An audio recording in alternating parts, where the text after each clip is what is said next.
Pada waktu kita mencari kerajaan Allah dan kebenarannya, maka kita bukan hanya diberkati pada waktu kita masih hidup di dalam dunia ini, tetapi pada waktu kita masuk ke dalam kekekalan. Nah itu, investasi dan berkat itu ada mengikuti kita.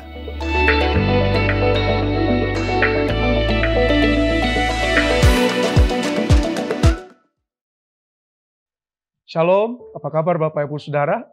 Senang kembali kami boleh hadir di depan Bapak Ibu Saudara dalam Leadership Talk, di mana kita percaya kita semua akan diberkati Tuhan pada kesempatan ini. 10 bulan kita boleh melalui hari-hari kita yang ada di sepanjang tahun 2024. Dan kami percaya bahwa ada anugerah Tuhan yang besar yang kita boleh terima sepanjang 10 bulan ini. Dan kalau 10 bulan yang lalu Tuhan boleh menyertai kita, maka percayalah bulan ini juga Tuhan pasti menyertai kita. Tuhan pasti memberkati setiap kita. Dan tanpa membuang waktu lebih banyak lagi, mari saya mengajak kita untuk menyapa para narasumber kita pada kesempatan ini, yang mereka adalah hamba-hamba Tuhan yang sangat kita kenal, yang tentunya kita mengasihi mereka, yang sangat kita hormati. Dan mari kita sapa mereka dan kita akan memulai percakapan kita pada kesempatan ini. Shalom Pak, apa kabar? Baik, Bapak sehat ya Pak? Puji Tuhan, terima kasih Pak boleh hadir di studio kami pada hari ini. Dan narasumber kita yang berikutnya adalah Gembala Sidang kita kasih Bapak Pendeta Daniel Edi Praetno. Shalom Pak. Shalom. Apa kabar Pak? Luar biasa. Terima kasih Pak boleh hadir kembali di studio pada hari ini. Dan narasumber kita yang berikutnya ini mewakili dari STT Pelita Kebenaran, akademisi kita yang sudah tidak asing lagi bagi kita, yaitu Bapak Pendeta Dr. Robert Benedictus. Shalom Pak. Shalom. Apa kabar? Baik. Kalau melihat senyumnya ini pasti bahagia sekali Bapak ya. Terima kasih Pak boleh hadir di studio kami, dan pada kesempatan ini saya percaya ada banyak hal yang kita boleh terima, dan saya percaya setiap Bapak Ibu Saudara yang menyaksikan acara ini, maka kita semua siap untuk menerima tema yang ada di sepanjang bulan ini yang bicara mengenai wealth and authority are the grace of God. Kekayaan dan kekuasaan adalah karunia Tuhan. So, jangan lewatkan acara ini, jangan pindah ke channel lain. Saya berharap, kami semua berharap Bapak Ibu Saudara tetap fokus mengikuti, dan Bapak Ibu Saudara nanti yang mau memberikan komen, Bapak Ibu Saudara merasa diberkati, Bapak Ibu Saudara boleh berikan tanggapan Bapak Ibu Saudara di kolom komen yang ada, sehingga setiap kita boleh saling memberkati satu dengan yang lain. Nah, baik Pak Bambang, saya mau mulai dengan pertanyaan pertama dari Bapak. Tema besar kita tahun 2024 sampai dengan 2025 ini adalah Cherish the Grace of God, yang tentunya ini akan terus kita perdengarkan kepada jemaat, baik itu jemaat lokal ataupun gereja-gereja lain yang menyaksikan acara ini. Dan Kristus itu adalah kasih atau karunia Allah yang terbesar bagi kita, yang tentunya kita bisa dapat di kitab 2 Korintus pasal yang pertama ayat yang ke-20. Sepanjang bulan Oktober yang telah kita lewati, kita telah menyampaikan khotbah-khotbah, ya tentunya Bapak juga dan para narasumber telah menyampaikan khotbah-khotbah yang telah memperlengkapi kami dan pemirsa yang menyaksikan acara ini tentang mengapa pentingnya menjaga kasih karunia yang Tuhan berikan. Di bulan November ini Pak, maka kembali kita mengangkat sebuah tema baru yang cukup penting, namun ya tentunya jarang dibicarakan, jarang dikhotbahkan. Pertanyaan saya Pak, apa visi yang Bapak ingin sampaikan melalui tema ini yang bicara mengenai wealth and authority are the grace of God? Silakan Pak. Ya, kami dari tim pengembalaan mengangkat tema wealth and authority are the grace of God, dengan tujuan supaya kita bisa menemukan titik keseimbangan antara kehidupan yang jasmani dengan kehidupan yang rohani. Karena jangan lupa, kita bukan hanya diciptakan dari debu tanah saja, tapi ada roh Allah yang dihembuskan dalam kehidupan kita. Nah, oleh sebab itu kami berharap agar melalui tuntunan firman Tuhan di sepanjang bulan November ini, kita menemukan ada titik keseimbangan. Karena Indonesia pada hari-hari ini terkenal sebagai negara yang sangat religius, tetapi sayang nilai spiritualitasnya itu rendah. Nah, kenapa? Karena kita menemukan bahwa Indonesia masih termasuk negara yang korup. Dari negara-negara yang ada dalam dunia ini, indeks korupsi kita itu sangat tinggi. Nah, oleh sebab itu kita perlu mengingat kembali bahwa kekayaan dan kekuasaan itu adalah anugerah yang Tuhan itu percayakan kepada kita. Nah, di dalam Alkitab itu ada contoh daripada kedua hamba Tuhan yang dari lahir mereka itu diperlengkapi dengan kekayaan, dengan kekuasaan. Yang pertama itu adalah Musa. Dia lahir dan diangkat anak oleh putri Firaun dan dia dibesarkan di satu kerajaan yang luar biasa dan dipersiapkan untuk menjadi Prince of Egypt. Tetapi apa yang terjadi pada waktu Musa itu ketemu dengan Tuhan? Maka Alkitab mencatat penghinaan karena Kristus itu adalah harta yang lebih besar daripada harta yang ada di Mesir. Demikian juga dengan kehidupan daripada Rasul Paulus. Dia adalah murid daripada Gamaliel. Nah, dia adalah guru bangsa dan calon pemimpin bangsa yang memang sudah digadang-gadang untuk menggantikan Gamaliel. Tetapi pada waktu dia bertemu dengan Tuhan Yesus, maka dia berkata, yang dulu merupakan segala sesuatu yang merupakan hal yang dikejar. Tetapi sekarang dia menganggap bahwa semuanya itu adalah sampah. Oleh karena pengenalannya akan Kristus. Dengan kata lain, pada waktu kita mengkonsentrasikan hidup kita hanya untuk hal-hal yang jasmani, yang lahiriah, atau kekayaan yang fana, maka hidup kita akan sia-sia. Tetapi pada waktu kita menemukan Tuhan, maka pada waktu itu akan ada titik keseimbangan. Nah, di dalam kitab Pengkhotbah pasal yang pertama dan pasal yang kedua, ada pengalaman daripada Raja Salomo yang berniat untuk mencari kebahagiaan dalam hidupnya. Dia mencari kebahagiaan dengan mempelajari berbagai macam hikmat. Dia mencari kebahagiaan dengan mengumpulkan begitu banyak harta. Dia mencari kebahagiaan dengan mengkoleksi, mohon maaf, quote and quote, begitu banyak perempuan. Ada 1.000 istri yang dia nikahi. Dan kemudian dia mengumpulkan para biduan dan lain sebagainya. Dia mendirikan istana yang indah. Tetapi dia merasa kekosongan dalam hidupnya. Mengapa? Di pasal yang terakhir dia sampaikan bahwa kita memerlukan kehadiran Tuhan dalam hidup kita. Karena pada waktu Tuhan itu belum memenuhi kita, akan terjadi suatu kehampaan, ada satu kekosongan. Saya percaya kita tidak bisa menggantikan keberadaan Tuhan itu dengan kekayaan dan kekuasaan. Nah, oleh sebab itu, saya merasa bahwa kita perlu untuk mengangkat tema ini. Supaya ada keseimbangan, karena Alkitab mengajarkan kepada kita 6 hari lamanya kamu boleh bekerja. Tapi pada hari yang ke-7, janganlah kamu melakukan pekerjaan kamu. Kamu harus bersekutu, mengalokasikan waktu untuk Tuhan, supaya ada keseimbangan. Dan ibadah itu adalah bukti bahwa kita mengakui Tuhan itu ada, dan Tuhan memberi upah. Sehingga kita sadari bahwa kekuasaan yang kita miliki, kekayaan yang kita miliki, itu bukan karena hasil usaha kita. Tetapi berkat Tuhanlah yang menjadikan kita kaya. Dan susah payah tidak akan menambah apapun. Wow. kata yang perlu kita perhatikan ini keseimbangan, Pak. Ya, Pak ya. Keseimbangan antara hal yang non rohani terhadap hal yang rohani. Bagaimana dengan tanggapan Pak Edi mungkin? Ada Ya, tanggapannya? itu sesuatu yang kita mesti sepakati bersama.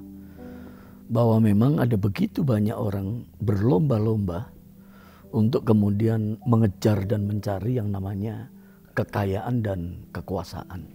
Dan mereka kemudian melupakan bahwa ada hal yang lain yang mereka perlu kemudian kejar di dalam kehidupan mereka. Yaitu mereka perlu menemukan harta yang sesungguhnya. Dan harta yang sesungguhnya itu ada di dalam Tuhan. Oleh karena itu lewat pertemuan talk show ini, kami tim dari para penggembalaan berharap bahwa para gembala sidang, para pengerja, seluruh jemaat, bahkan orang-orang percaya ini bisa kemudian melihat keseimbangan ini.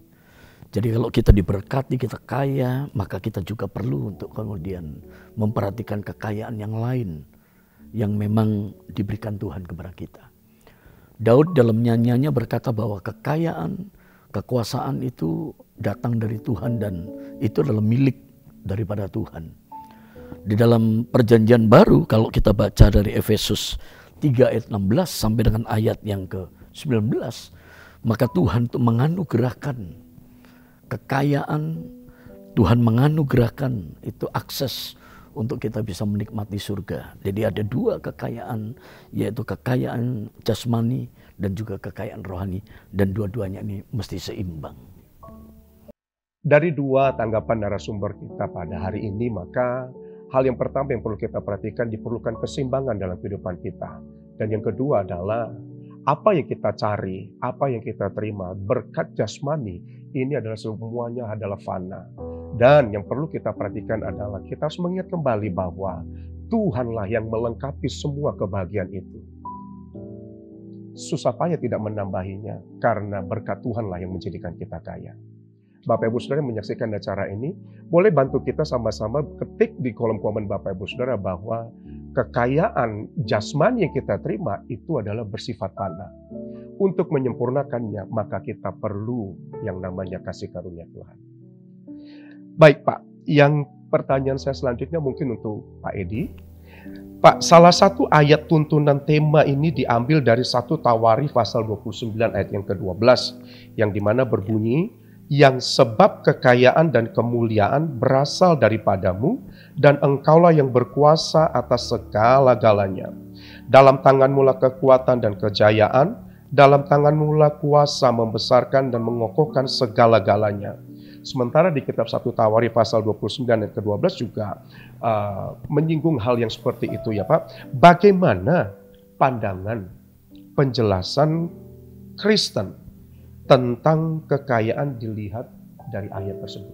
Ya, kalau kita lihat pandangan daripada kekristenan, pandangan kekristenan harus didasari dan berasal dari apa yang tertulis di dalam Alkitab. Dan di dalam Alkitab kita bisa melihat antara perjanjian lama dan perjanjian baru. Dua kitab ini kalau kita kemudian satukan dan kita kemudian belah mengenai kekayaan, maka dua kitab ini akan berisi tentang ajaran, ajakan, bimbingan untuk kita bisa memperoleh dan meraih kekayaan dan juga kekuasaan. Perjanjian lama kita lihat bahwa Tuhan itu menceritakan bagaimana Tuhan itu memberkati orang-orang yang kemudian dipilih oleh Tuhan. Dan mereka ini kemudian menjadi orang-orang yang beda, menjadi orang-orang yang kaya. Di situ kita menemukan ada Salomo, orang yang dijanjikan berkat yang berlimpah-limpah di bumi ini, punya kekayaan yang amat sangat luar biasa. Dan juga Daud, orang yang kemudian memasmurkan, menyanyikan nyanyian pujian dari 1 Tawarikh pasal yang ke-29 ayat yang ke-11 dan ayat yang ke-12 ini. Dan kemudian kita lihat orang-orang beriman lainnya, ada Abraham, ada Ishak, ada Yakub, bahkan raja-raja Israel, mereka diberkati begitu luar biasa. Namun di dalam perjanjian baru kita menemukan bahwa apa yang kurang dalam perjanjian lama, seperti dari awal kita sampaikan tadi, ini kemudian muncul bahwa kekayaan itu kembali mesti seimbang. Karena Efesus 1 ayat yang ketiga itu menuliskan demikian, terpujilah Allah dan Bapa Tuhan kita, Yesus Kristus, yang dalam Kristus telah mengaruniakan kepada kita segala berkat rohani di dalam surga. Jadi perjanjian lama dan perjanjian baru pada waktu itu digabungkan itu menjadi seimbang. Dan dalam perjanjian baru Tuhan itu kemudian mulai mengajar kepada kita. Kalau kita baca dari Lukas 12 ayat yang ke-31, maka Tuhan berkata demikian, carilah dahulu kerajaan Allah dan kebenarannya, maka semuanya, kata semuanya ini adalah aset. Aset kekayaan, baik itu kekayaan materi, kekayaan yang fana, kekayaan yang dianggap properti kita dan sebagainya akan ditambahkan kepadamu. Jadi Alkitab menceritakan bahwa dengan jelas kekayaan perlu seimbang. Jadi kekayaan secara jasmani yang ya itu dianggap kekayaan fana. Tapi kita kemudian menyempurnakan apa yang ada itu dengan kekayaan rohani. Wow, terima kasih Pak Edi. Dan mungkin ada tanggapan dari Pak Robert? Ya, terima kasih. Saya melihat bahwa apa yang Daud tulis ini adalah sebuah pujian, ya, sebuah pengagungan kepada Tuhan. Jadi kalau dilihat dari sisi teologis, kita sebagai orang-orang percaya, umat Tuhan itu tidak bisa lupa bahwa kita ini memang selalu ada kaitannya dengan Tuhan. Dimanapun, siapapun, apapun yang kita miliki, seperti Daud di sini, seorang raja, orang punya kuasa, punya pasukan yang besar, kaya raya, tapi dia nggak lupa there is God, gitu. Bahwa dia ada di situ pada hari itu, berada di titik seperti itu ada Tuhan. Sehingga ucapan di 1 Tawarik 29:12 dan juga sebelumnya di ayat 11 ini mengajar kita semuanya sebagai umat Tuhan bahwa kita itu tidak bisa lupa. Kita ini umat yang God-centris. Kita ini umat yang Christosentris. Bahwa semua yang kita miliki, apakah itu kekayaan, apakah itu kemuliaan, apakah itu kekuasaan, dan semuanya itu berasal dari Tuhan. Dialah sumber segalanya. Dialah sumber segalanya. Saya pikir itu. Saya akan sedikit tambahkan mengenai tema daripada ayat yang kita angkat dari 1 Tawarikh pasal 29 ayat yang ke-12. Karena ayat ini adalah kesaksian Daud. Saya percaya itu di akhir daripada pemerintahan daripada Raja Daud. Nah, kalau kita lihat latar belakang daripada Raja Daud, maka dia itu adalah seorang anak yang dilupakan oleh orang tuanya. Bahkan dia dilupakan oleh saudara-saudaranya. Tetapi Tuhan tidak melupakan dia. Oleh karena kesukaan daripada Daud itu adalah Taurat Tuhan dan yang merenungkan Taurat itu siang dan malam, maka Tuhan memberkati Daud itu dengan kekayaan dan dengan kekuasaan. Dan dia bersaksi, dulu aku muda, sekarang aku tua, tidak pernah aku lihat orang benar tinggalkan oleh Tuhan. Anak cucunya tidak akan meminta-minta roti, tapi anak cucunya itu akan memberi pinjaman kepada banyak bangsa.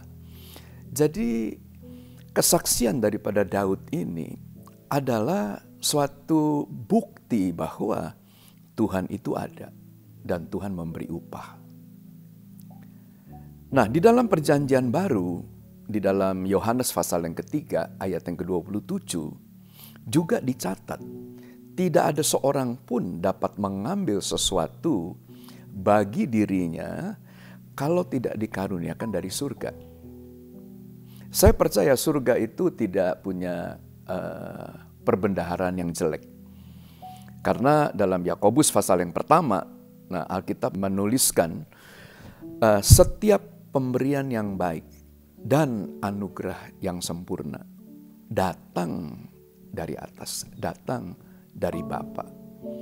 Nah, sehingga baik dalam perjanjian lama maupun dalam perjanjian baru, maka kita melihat kekayaan, kekuasaan itu bukan karena usaha. Tetapi semuanya itu adalah satu hadiah, it's a grace from God. Itu adalah satu anugerah yang kita peroleh dari Tuhan. Oleh sebab itu, Alkitab itu mengajarkan, jangan mengejar kekayaan. Dan jangan juga mengejar kekuasaan. Karena semuanya itu adalah pemberian, it's a gift. Saya berharap agar seluruh jemaat dan kita semua, tidak silaulah dengan kekayaan, tidak silaulah dengan kekuasaan, karena it's a gift. Tunggu aja waktunya, Tuhan pasti akan berikan pada kita. Wow, semakin seru loh Bapak Ibu Saudara. Kalau tadi di pertanyaan pertama dikatakan bahwa kekayaan itu fana, tetapi pertanyaan yang kedua ini dapat sesuatu yang menarik. Kenapa? Tadi Pak Edi, Pak Robert, Pak Bambang kasih contoh. Kalau tadi pertanyaan pertama, Pak Bambang kasih contoh itu ada Salomo. Dia berusaha untuk mencari kebahagiaan dengan berbagai macam yang dia lakukan. Namun ditutup dengan akhirnya dia bilang Tuhanlah yang membuat segalanya. Tadi ada Pak Edi mengambil ayat di kitab Matius pasal 6. Carilah dahulu kerajaan Allah dan kebenarannya. Dan contoh yang sudah ditutup tadi oleh Pak Bambang itu Daud. Siapa Daud? Daud bukan orang yang hebat awalnya ya Pak ya. Dia bahkan Alkitab mencatat, Pak Bambang sampaikan, dia adalah orang yang tanda petik dilupakan oleh keluarganya, tidak dianggaplah semua segala macamnya. Tetapi Tuhan menganugerahkan dia. Kenapa? Karena pada masa keadaan dia awalnya dia menyukai Taurat Tuhan, dia menyukai hadirat Tuhan. Dan pada waktu dia ada di atas sekalipun, maka pemazmur berkata 7 kali dalam sehari, aku memuji-muji Tuhan. Artinya kekayaan itu nggak membuat dia silau dan sibuk dengan kekayaannya, tetapi dia tetap fokus dengan Tuhan. How about us today? Bagaimana dengan kita hari ini? Ada yang merasa Anda diberkati, atau mungkin lagi berusaha untuk mencari kekayaan, nggak salah. Tetapi Alkitab mencatat, carilah dahulu kerajaan Allah dan kebenarannya, maka semuanya akan ditambahkan padamu. Haleluya. Wah, terima kasih Pak, ini luar biasa, sesuatu pengertian yang saya sendiri begini gitu ya. Dan selanjutnya Pak, saya kepada Bapak ya Pak ya. Pak, Bapak ini kan sebagai gembala pembina yang saya percaya banyak memperhatikan kami anak-anak Bapak. Pak, pandangan Kristen tentang uang tentunya berlainan sekali dengan pandangan dunia ini. Di mana pandangan dunia mengatakan bahwa uang merupakan sesuatu yang diperoleh karena usaha sendiri, karena nasib baik, atau karena kemujuran. Sehingga uang itu dipakai untuk kepuasan dan merupakan pencapaian untuk tujuan akhir hidupnya. Tetapi pandangan Kristen tentang uang itu berbeda. Di mana uang, kekayaan yang kita miliki itu kita bisa pakai untuk menggunakan dengan cara-cara yang mendatangkan kemuliaan Allah. Artinya pada waktu kita diberkati dengan kekayaan, itu semuanya untuk kemuliaan Tuhan. Bukan untuk, aku udah kerja keras, aku mau beli ini, aku mau memuaskan apa yang kerinduan saya pribadi. Nah pertanyaannya gini Pak, apa sih menurut Bapak ya sebagai hamba Tuhan, apa tujuan Tuhan mempercayakan dan memberikan kekayaan ini sesuai dengan ajaran Alkitab Pak? Kalau kita squeeze Alkitab kita itu hanya mengajarkan 2 hal kok.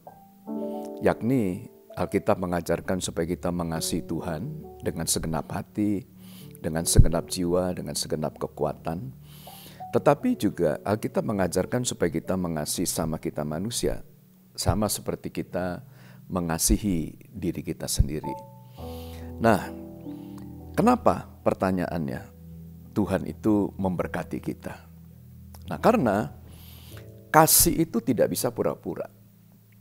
Kasih itu tidak bisa hanya dengan perkataan saja, tetapi kasih itu mesti disertai dengan tindakan yang nyata. Nah, bagaimana cara kita kemudian menyatakan kasih kita? Sederhana. Alkitab ini ajarkan begini, di mana hati kamu berada, maka disitulah harta kamu berada. Jadi, kalau kamu mempelajari Alkitab makin dalam, saya percaya kamu akan makin mengasihi Tuhan. Kamu bergaul erat dengan Tuhan, kamu akan makin mengasihi Tuhan. Nah, aktualisasi atau kemudian bukti daripada kita mengasihi, maka kita akan memuliakan Tuhan dengan harta kita. Karena sekali lagi, di mana harta kita berada, disitulah hati kita berada. Kalau hati kita berada pada Tuhan, tentu harta kita juga akan ada di sana.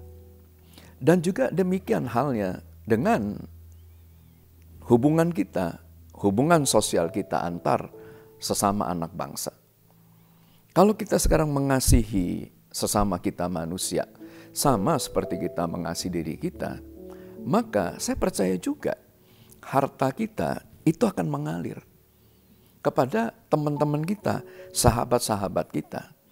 Ada satu ayat yang pada waktu talk show yang lalu saya pernah angkat, dan saya mau angkat sekali lagi, yang terambil dari Injil Lukas pasal 16 ayat 9, yang berkata, ikatlah persahabatan dengan mempergunakan mamon yang tidak jujur, supaya jika mamon itu tidak dapat menolong lagi, kamu diterima dalam kemah abadi. Nah, perhatikan kata kemah abadi. Saya percaya dengan segenap hati, kemah abadi itu adalah surga. Tempat di mana kita akan tinggal selama-lamanya. Nah, pertanyaannya bagaimana cara kita itu mencapai surga, mencapai kemah yang abadi.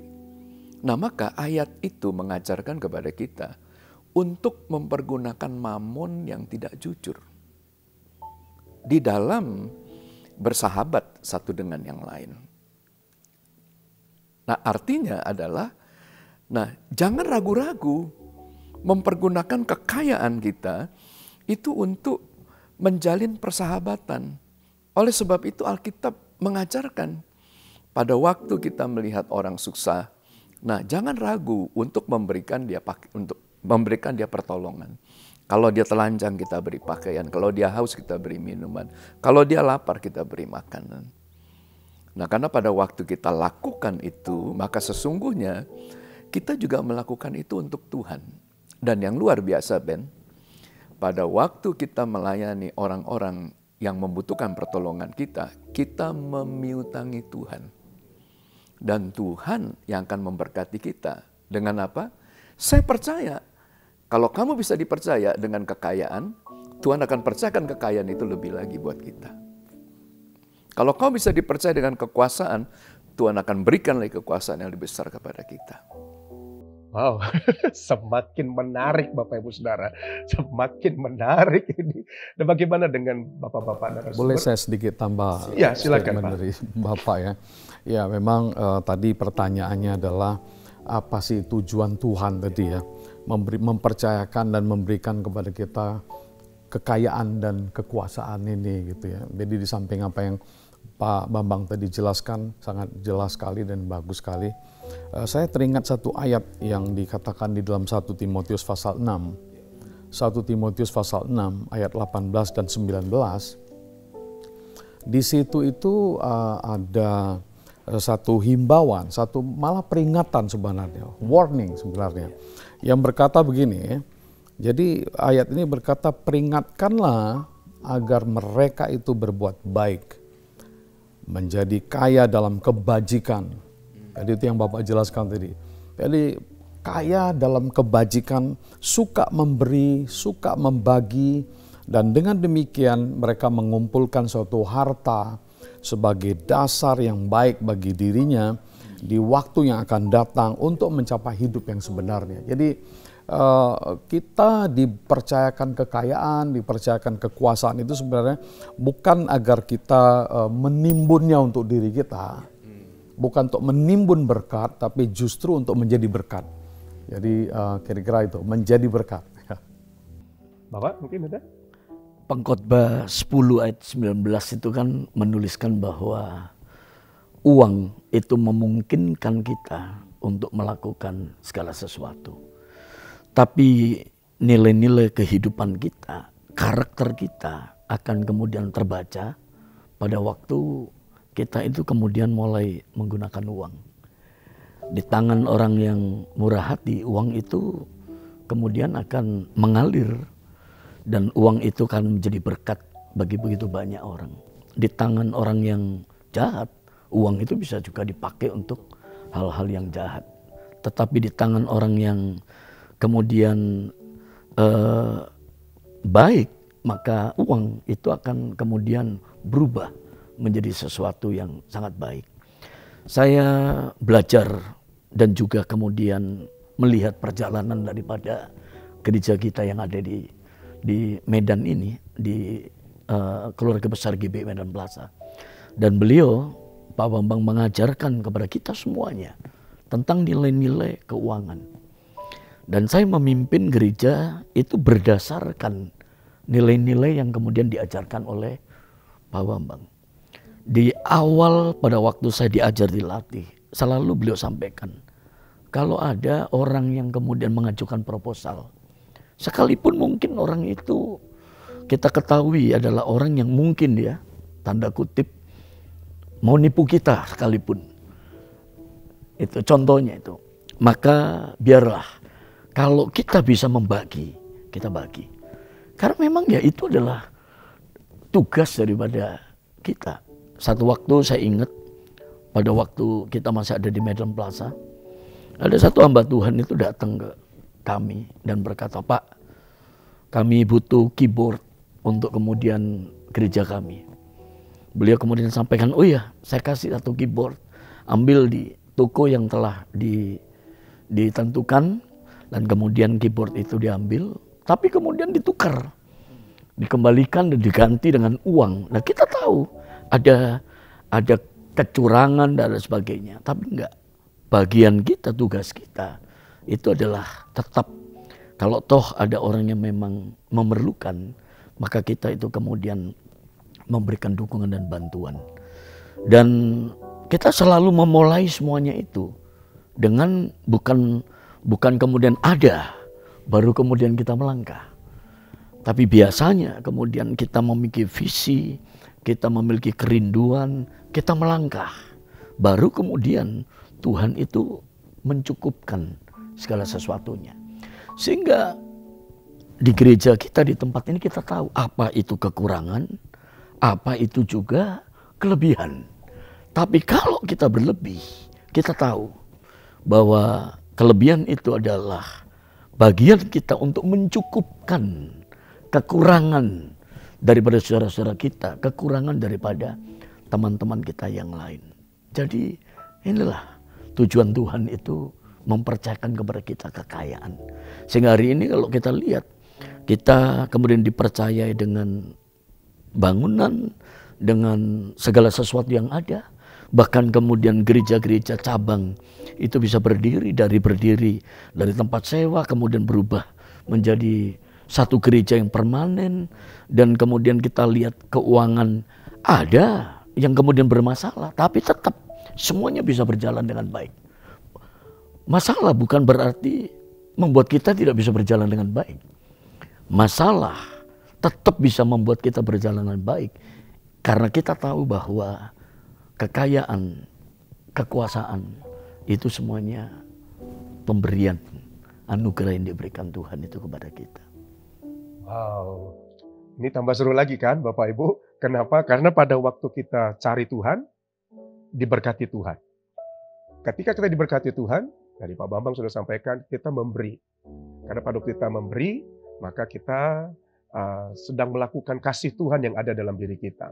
Dan tadi saya kutip statement Pak Edi bahwa yang kita lakukan itu adalah bagian kita. Artinya kalau kita diberkati, bagian kita jadi berkat buat orang lain. Bukan untuk nikmati sendiri Bapak Ibu Saudara. Kenapa? Ya karena memang Tuhan maunya kita begitu. Pada waktu ini menarik karena tadi Pak Edi kesaksian bahwa ada orang hamba Tuhan minta keyboard dan kita tahu dia tanda petik dia jahat mungkin, tapi kita tetap berbuat baik. Bagaimana dengan Anda? Kekayaan Anda apakah hanya diberikan kepada orang-orang yang baik sama kita, atau kita sanggup memberikan kebaikan juga kepada orang lain? Alkitab pada mencatat begini, pada waktu orang meminta kepada kita, maka sebelum kita memberi, posisikan diri kita seperti orang yang meminta itu. Artinya pada kita memberi dengan kasih yang kita punya, sebagaimana yang kita memperlakukan diri kita sendiri, kita memperlakukan orang lain seperti itu juga. Saya berdoa pada waktu Bapak Ibu saudara diberkati, kita boleh memperhatikan sesama kita. Kita boleh memperhatikan musuh-musuh kita. Kita memperhatikan orang lain. Yang keempat, ini sekali lagi ke Pak Edi, Bapak sebagai gembala. Ini menarik Pak, tadi kesaksian Bapak mengenai keadaan gereja yang Bapak juga sudah bertahun-tahun ada di sini. Dan gini Pak, Yesus ini kan menegur umat agar tidak mementingkan kekayaan. Hidup bukan hanya dari harta atau kekayaan saja sebagai kekayaan jasmani, tetapi juga dari firman sebagai kekayaan rohani.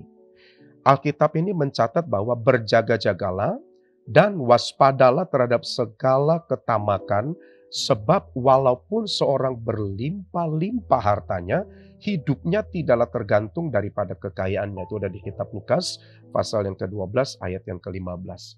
Dari ayat ini maka kita tahu bahwa kita dapat pengertian bahwa Yesus mengajak kita untuk melihat bahwa ada harta lain yang lebih besar dan lebih bernilai, yakni harta rohani yang menjadikan kita kaya di hadapan Allah.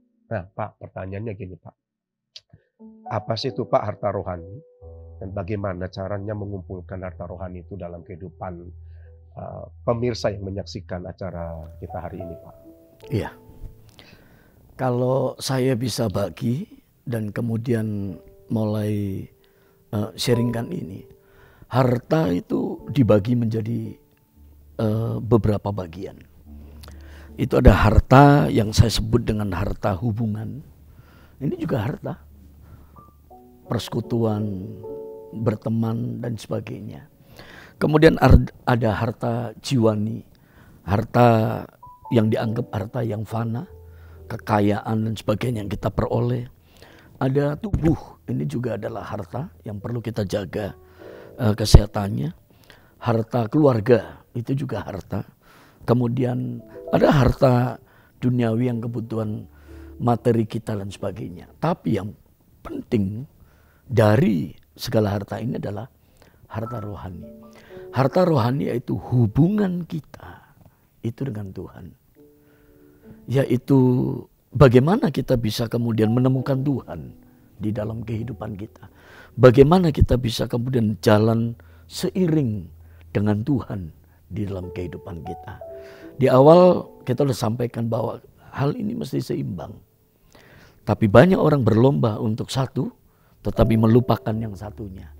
Harusnya yang satunya itu dia peroleh, tapi yang satunya itu akan menyempurnakan apa yang dia peroleh, yaitu hal-hal di mana dia berhubungan dengan Tuhan, kedekatannya dengan Tuhan. Nah, bagaimana cara kita memperoleh harta rohani? Saya bagikan 2 ayat mungkin. Yang pertama itu Amsal 22 ayat yang keempat. Dalam Amsal 22 ayat yang keempat dituliskan demikian, ganjaran kerendahan hati dan takut akan Tuhan adalah kekayaan, kehormatan, dan kehidupan. Kita perlu belajar untuk merendahkan hati, untuk bisa memperoleh harta rohani. Yang kedua, dalam Lukas pasal 18 ayat 21-22. Nah ini yang agak berat. Karena Lukas 18 ayat 21 dan ayat yang ke-22, ini cerita tentang anak muda yang kaya. Dia udah melakukan hal-hal yang dia anggap itu semuanya rohani. Ya. Tapi terakhir Tuhan bilang, loh, ayat ini berkata, kata orang itu semuanya itu telah kuturuti sejak masa mudaku. Ini orang luar biasa. Tapi dalam ayat yang ke-22, mendengar itu Yesus berkata kepadanya, masih tinggal satu hal lagi yang harus kau lakukan. Jualah segala yang kau miliki, bagi-bagikanlah itu kepada orang-orang miskin, maka engkau akan beroleh harta di surga. Kemudian datanglah kemari dan ikutlah aku. Bagaimana Pak Bambang? Anak muda yang kaya ini dia cinta Tuhan. Tapi kekurangannya adalah dia tidak mencintai sesama dia. Makanya ada Tuhan Yesus itu menceritakan perumpamaan tentang siapakah sebenarnya sesama kita manusia. Karena pada waktu ada seorang yang dirampok, dan kemudian kita mendengar cerita tentang orang Samaria yang baik hati. Nah, siapa yang tidak mengindahkan orang yang dirampok itu? Nah, itu adalah orang-orang yang rohani. Nah, jadi memang Alkitab itu mengajarkan keseimbangan buat kita. Nah, pertanyaan yang nomor 4 tadi ya adalah pertanyaan yang membuat kita itu harus memisahkan makan, minum, pakai. Nah, ini adalah berguna, tetapi berguna pada waktu kita hidup untuk 70 tahun dan 80 tahun saja. Tetapi jangan lupa, setelah kemudian kita bertemu dengan kematian, kita akan masuk dalam kekekalan. Nah, kekekalan ini membutuhkan investasi dalam hal-hal rohani. Nah, oleh sebab itu dalam Injil Matius pasal yang ke-6, ayat yang ke-32, nah maka Alkitab mencatat gini, semua itu dicari oleh bangsa-bangsa yang tidak mengenal Allah. Apa yang dicari? Hal makanan, hal minuman, hal pakaian. Apa yang kamu makan, minum, dan pakai. Jadi, kalau kita masih bekerja untuk hal-hal yang duniawi saja, seperti kekayaan, kekuasaan, nah pada hakikatnya, ya setelah itu selesai, kita juga akan selesai. Tapi, pada waktu kita mencari kerajaan Allah dan kebenarannya, maka kita bukan hanya diberkati pada waktu kita masih hidup di dalam dunia ini, tetapi pada waktu kita masuk ke dalam kekekalan. Nah itu, investasi dan berkat itu ada mengikuti kita. Nah oleh sebab itu juga di dalam kitab Roma pasal yang ke-14, ayat yang ke-7, Alkitab berkata gini, sebab kerajaan Allah itu bukan terdiri daripada makanan atau minuman, tapi soal kebenaran, damai sejahtera, dan sukacita oleh Roh Kudus. Nah, jadi gini Ben, saya tahun ini adalah tahun yang ke-40 menjadi seorang hamba Tuhan. Nah, jujur, sebelumnya saya pengusaha. Hidup sebagai pengusaha, percayalah, jauh lebih nikmat daripada kehidupan seorang pendeta. Ya, it's true. Karena sebagai pengusaha tidak terlalu banyak batasan seperti yang dimiliki oleh seorang pendeta. Tapi aneh, dalam keterbatasan itu saya bisa merasakan damai yang tidak saya rasakan pada waktu saya menjadi seorang pengusaha. Uang, kekuasaan di tingkat tertentu bisa membawa kepuasan. Tetapi percayalah, orang kaya dan orang yang berkuasa hidupnya kesepian, gak punya teman. Tetapi pada waktu kita menginvestasikan hidup kita untuk hal-hal yang rohani, maka di mana ada kebenaran, maka di situ akan tumbuh damai sejahtera. Dan akibat daripada kebenaran itu adalah ketenangan dan ketentraman untuk selama-lamanya yang tidak bisa kita peroleh pada waktu kita memiliki kekayaan saja. So that's the point. Wow. Ya. Gimana Pak Robert? Ada? Ya, menarik sekali apa yang kedua pemimpin kita sampaikan. Saya sedikit teringat apa yang tadi Pak Edi singgung tentang pemuda yang kaya itu. Malah dia disebut sebagai bukan hanya kaya, tapi dia pemimpin. Ya, seorang pemuda kaya, pemimpin, ahli Taurat juga. Dia bilang dia sudah melakukan semua yang semua berkaitan dengan hukum Taurat. Apa yang masih kurang gitu? Lalu seperti yang tadi Pak Bambang jelaskan sangat indah sekali. Dia mengasihi Tuhan. Dia orang yang teosentris banget ya. Dia ngerti semuanya itu. Tapi ketika tiba pada satu challenge yang Tuhan bilang, juallah hartamu, bagilah kepada orang-orang miskin.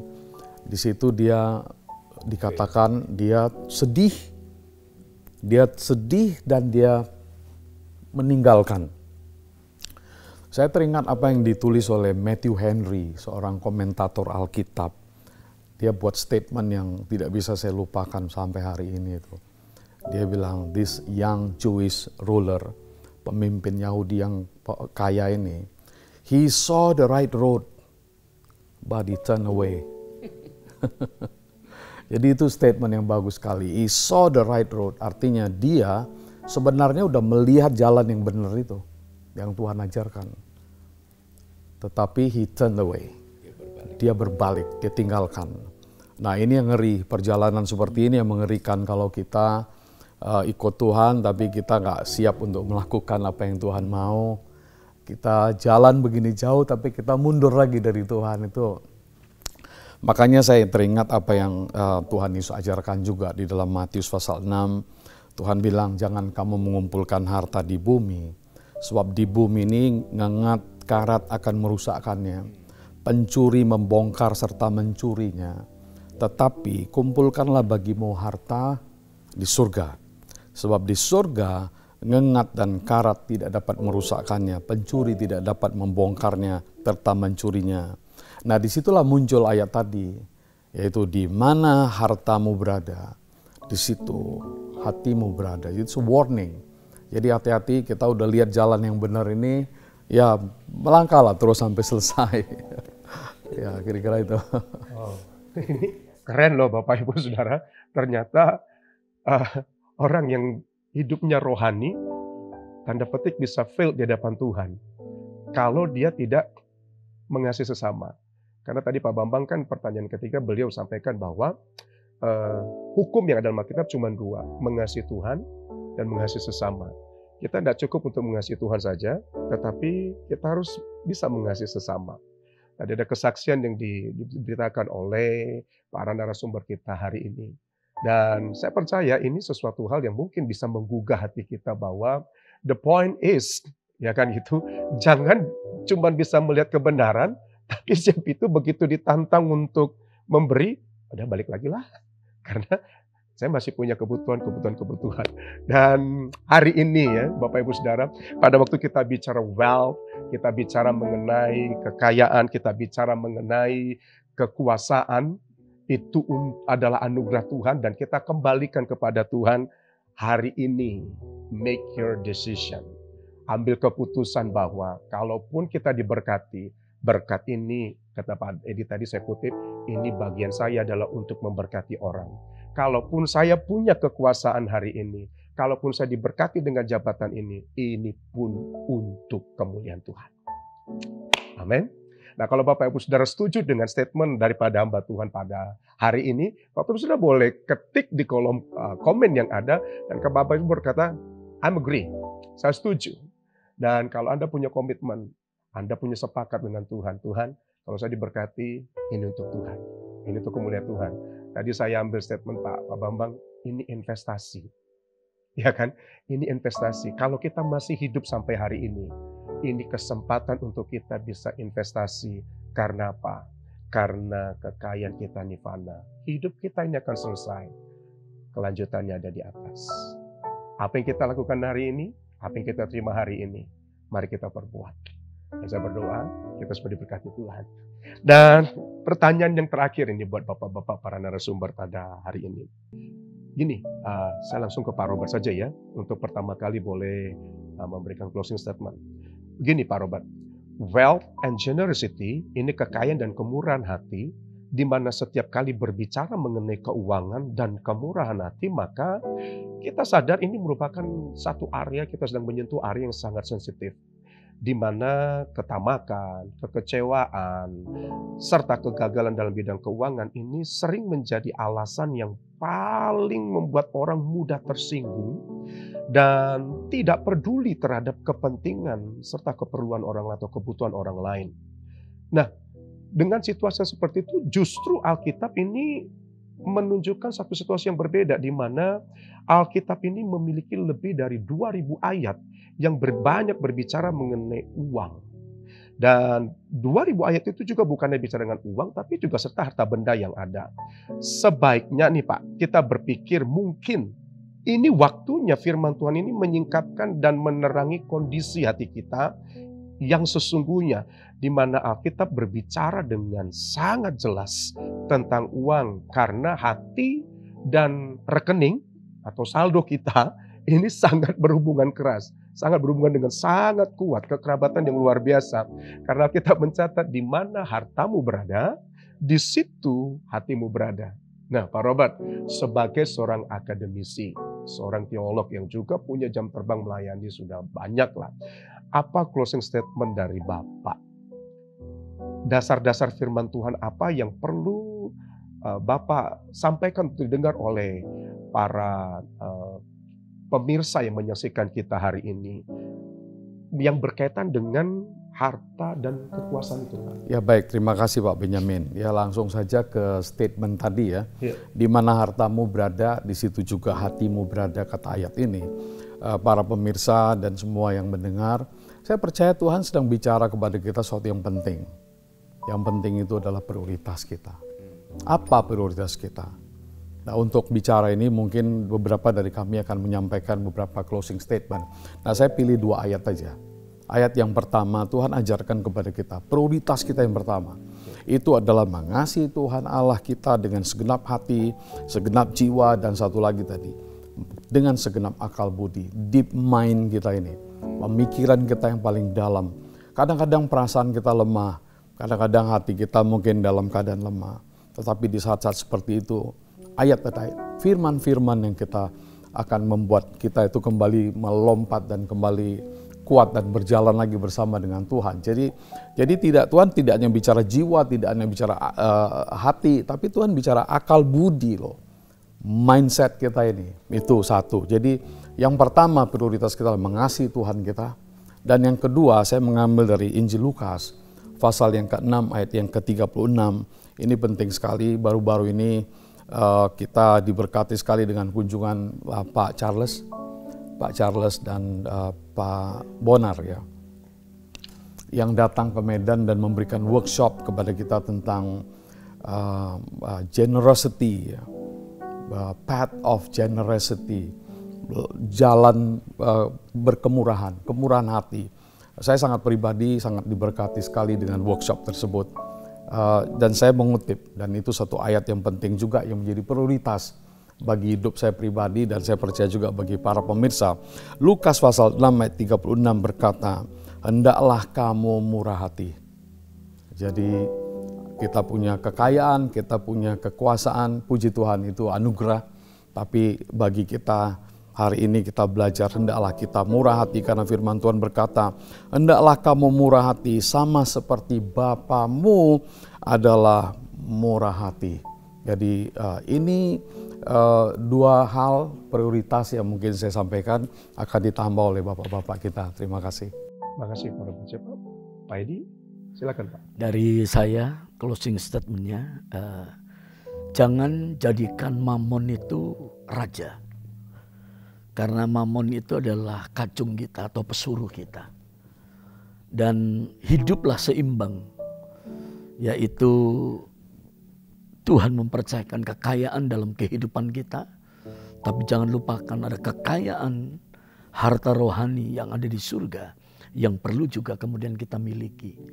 Jadi ini yang harus kemudian menyempurnakan apa yang dalam kehidupan kita. Saya berharap seluruh jemaat itu diberkati, seluruh pengerja diberkati, tetapi kita tidak kehilangan harta yang sesungguhnya, yaitu harta yang kita simpan di surga. Silakan Pak. Tanda-tanda daripada akhir zaman itu salah satunya adalah akan muncul yang namanya nabi-nabi palsu dan guru-guru palsu. Nah, apa sih karakteristik daripada nabi dan guru palsu? Hanya satu, serakah. Nah, melalui tema kita pada bulan ini, kita berharap agar kita tidak terjebak dengan gaya hidup daripada nabi palsu dan guru palsu. Nah, karena Alkitab mengajarkan kepada kita, akar daripada segala kejahatan adalah cinta akan uang. Oleh karena memburu uanglah beberapa orang telah menyimpang dari iman dan menyiksa dirinya dengan berbagai-bagai duka. Tuhan tidak memiliki rancangan kecelakaan atas kita. Tuhan ingin kita bahagia, kita damai sejahtera, dan hidup dengan tenang dan tentram.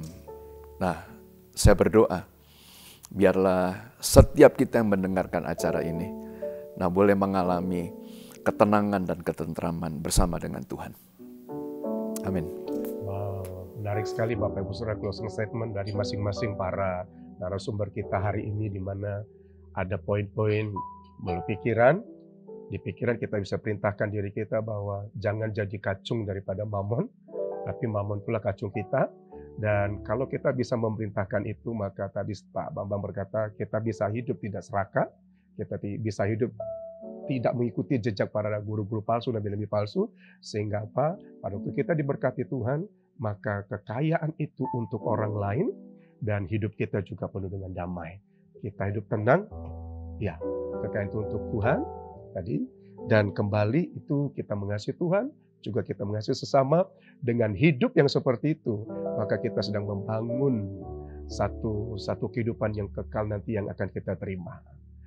Baik Bapak Ibu Saudara, demikianlah acara pertemuan kita pada kesempatan kali ini, Leadership Talk, yang bicara mengenai kekayaan dan kekuasaan itu adalah karunia daripada Allah.